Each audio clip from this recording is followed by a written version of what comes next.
Hello everyone and welcome to Sips and Stories. My name is Elizabeth and in today's video I will be doing my summer TBR. I cannot believe that it is already summer. It just seems like this year has flown by.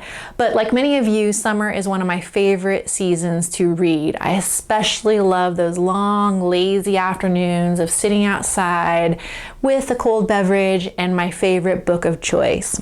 And in today's video, I am happy to share with you some childhood favorites and classics that evoke that summertime feeling. They also happen to be some really pretty additions as well. So grab your favorite beverage of choice and join me as we discuss these terrific reads.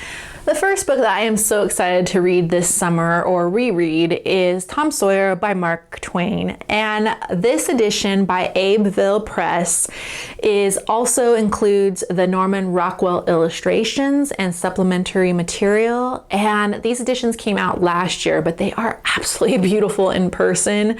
I will give you some close-up shots. I love these books and I think they are a must-have if you are a book collector. Not only are they just beautiful naked hardbacks, I especially love Mark Twain's signature on the front. They have sewn bindings, they're really sturdy and wonderful.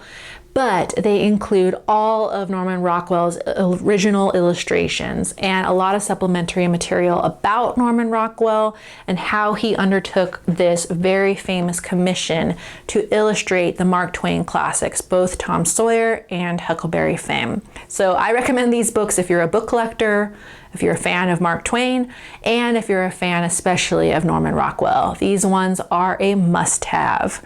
Also, I'm just excited to reread a Mark Twain this year. It's been a while since I read Tom Sawyer. I reread Huckleberry Finn a couple of years ago and it was fantastic. I mean, nothing is better than Huckleberry Finn, right?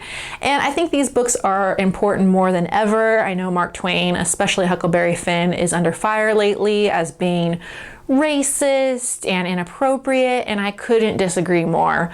I think Huckleberry Finn and Tom Sawyer are extremely important to the American canon. They are two of my favorite classics and I cannot recommend them highly enough. I also think they are still important to be read in the classroom. Even though they're uncomfortable, they have a lot of situations about race and inequality that are quite frankly very difficult to read. I think if you take them within the context of when they were written, they're very important reads. And I do think that Mark Twain did pave the way for modern authors on bringing to light some of these issues.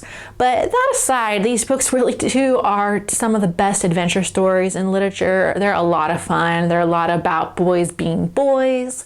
I will admit that Huck Finn is probably my favorite. I like Tom Sawyer, but I can find Tom Sawyer a little much sometimes, but it's going to be such a treat to reread this classic in this very special edition. The next book that I plan to read this summer is Swallows and Amazons by Arthur Ransome, and this has been on my TBR for a very long time. I pride myself on reading all of the childhood classics, and this one has passed me by. And it's about, I believe, a group of children, English children in the 1930s, and they take their boat out, the Swallow, and they end up meeting these other kids called the Amazons who are pirates, and they just have this really epic summer together, camping and fishing and hiking and of course boating. And I've heard nothing but positive things about this book and in fact this entire series because it's part of a series. So I'm really looking forward to reading Swallows and Amazons once and for all. If you're curious about this edition, it is by Overlook Press. I saw it at an independent bookstore last year and I just had to have it because it's so pretty. And I especially love the inside cover of it with the really pretty pirate map on the inside cover. So I'm so excited to read this edition of Swallows and Amazons. The next childhood classic I cannot wait to get to this summer is Peter Pan by J.M. Barrie. And of course I plan on reading this in the very special Mina Lima Collector's Edition. I had such a fun time during my spring TBR rereading The Secret Garden in the Mina Lima edition. And so I thought I would continue the tradition and read Peter Pan this summer. I absolutely love these editions. If you are unfamiliar with Mina Lima, they publish childhood classics with beautiful illustrations illustrations and interactive elements. So perfect for book collectors and gifts for children. I love these books so much, and I think that the Peter Pan version is probably my favorite Mina Lima edition. I definitely recommend it as the one to start collecting if you plan on collecting Mina Lima. Just go ahead and get this book. You will love it. You will not regret it. I love the illustrations in this one in particular, especially just the nautical theme to it and the whimsy to these illustrations. They're absolutely beautiful in person.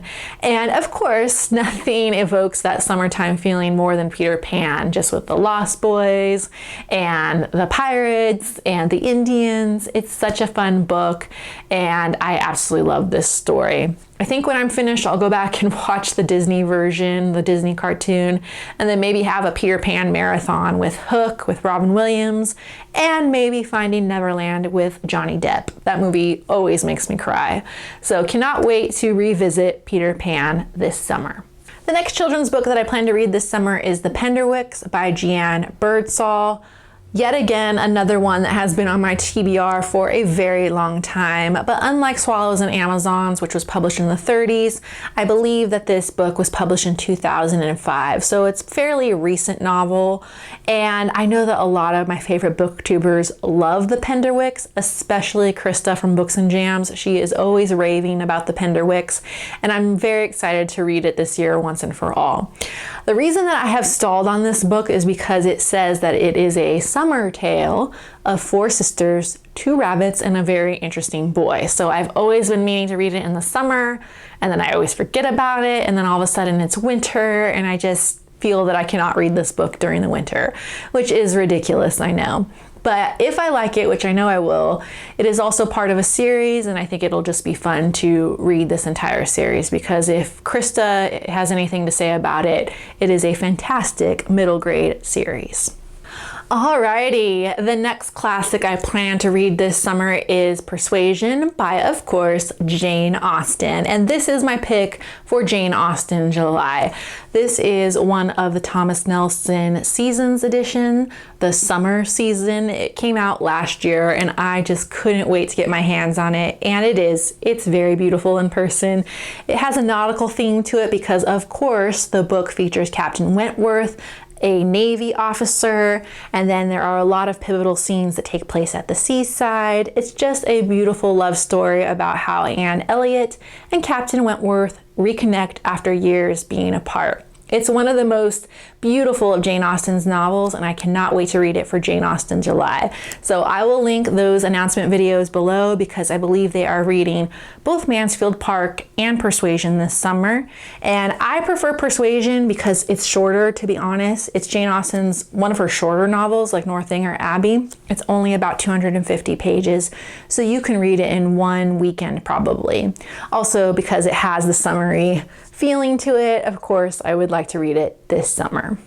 The next book that I would like to read this summer is Gift from the Sea by Anne Morrow Lindbergh, who of course is the wife of Charles Lindbergh, and she just fascinates me. She had a fascinating life. I believe she was an aviator and a pilot as well, but I just think she's such an interesting woman. I know that she had a lot of hardship and tragedy in her life, and she herself has inspired a lot of books, both biographies and fiction. So to go back and read this famous nonfiction essay by the woman herself just sounds fascinating to me. And so I know it's one of the most famous female essays about being a woman, a wife, a mother, just her reflections on life and how to live a good life. And I'm really excited about it. I'm not expecting a lot from this book, but I just think it'll be a really nice one to read on a lazy afternoon, maybe with a glass of wine, preferably by the seaside if I can arrange it, and we will try. The next book on my summer TBR is The Green Gage Summer by Rumer Godin, and this is one of the naked hardback folio editions, which I snatched up for a song. I love this edition. It's so lovely and understated and beautiful. It has some gorgeous illustrations, which I will show you some close-ups of, but I first heard about The Green Gage Summer on Miranda Mills' channel, and I will link her channel below because she is absolutely one of my favorite booktubers. I love her. She has exquisite taste, especially when it comes to classics and books by female authors. And this one just sounded really interesting when she described it on her channel. I believe it is very similar to I Capture the Castle by Dodie Smith. It sounds like a similar coming of age story. I know that it is set in France. It is about a group of English children that are on vacation with their mother, and their mother gets sick and she ends up having to go to the hospital to recover. And while she's recovering, all the children are just running loose at this hotel in France, and they're just getting out in nature and visiting with all the guests. And the two older girls are gaining some much needed experience in life and love. So I believe the oldest daughter gets seduced by an older man. It just sounds really interesting and really angsty and just magical. I know that they also came out with a movie based on this book, and I absolutely love old Hollywood movies, so I'm really hoping I will like this book so that I can go back and watch the movie next. It just sounds like a wonderful reading experience. And last but not least, the final book that I plan to read this summer is Walden by Henry David Thoreau. And I got this book in the very lovely Gibbs Smith edition. And if you're unfamiliar with Gibbs Smith, they publish these famous nature books and essays by people like John Muir and Ralph Waldo Emerson and Thoreau and Walt Whitman. So they're all really beautiful, and I'm trying to collect all of them if I can, but you know, it's a sickness. I can't help myself sometimes. And of course, I was at the bookstore and saw this edition of Walden, and I just had to have it. And I've been meaning to read Walden for the longest time. In fact, I've started it, I've stopped it over the last several years, and it's not that I don't enjoy it, it's just very long. And he describes everything. He describes building this cabin in the woods, very famously in Concord, Massachusetts. He was right down the street from people like Emerson and Louisa May Alcott, which I find fascinating. And yeah, so he talks about just the nature, returning to nature, the seasons as they unfolded that year, learning how to do his own farming. It's a fascinating read from what I've read so far, and I'm really looking forward to finishing it this year. I know that one of my favorite old-time movies, it's called What a Way to Go. It stars Shirley MacLaine and Dick Van Dyke and Paul Newman, and it's such a fun movie. And at the beginning, Shirley MacLaine meets Dick Van Dyke, and he's reading Walden in his canoe.